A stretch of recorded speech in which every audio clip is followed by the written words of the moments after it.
And Trump says interim authorities in Venezuela will be turning over between 30 and 50 million barrels of oil to the United States.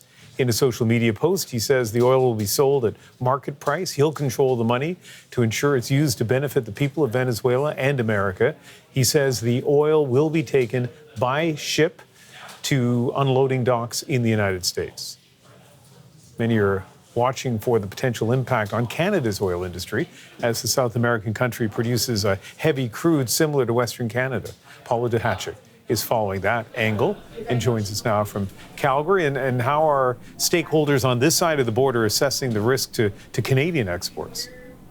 Well, Ian, I think for many people that gut reaction might be a certain amount of concern, at least. As you rightly pointed out, Venezuela has the world's largest oil reserve, and it just so happens that this is the exact same type of heavy crude oil that's produced here in Western Canada and that we largely export to the U.S.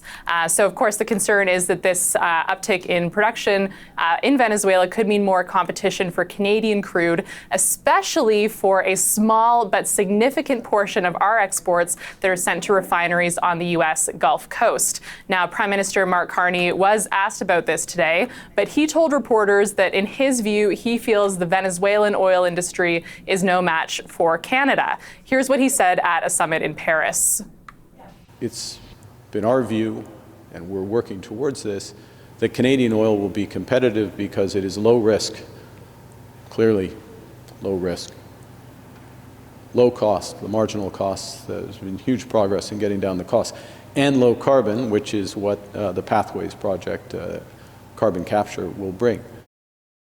Now, Alberta Premier Danielle Smith has weighed in, saying the situation reinforces the need to find new export markets, which, of course, in her view, primarily includes the development of a new oil pipeline to the northwest coast. Meanwhile, federal opposition leader Pierre Poilievre has also chimed in, saying he believes Canada needs to approve a new pipeline immediately, Ian. So we know Venezuela has the largest oil reserve in the world, but there are questions, I guess, about how quickly it could ramp up production of its oil industry. Tell us about that. Well, it would certainly be tricky. As you mentioned, Venezuela may have quite a lot of oil in reserve, but right now it only produces less than 1 million barrels per day. Now, for context, Canada produces nearly 5 million barrels per day.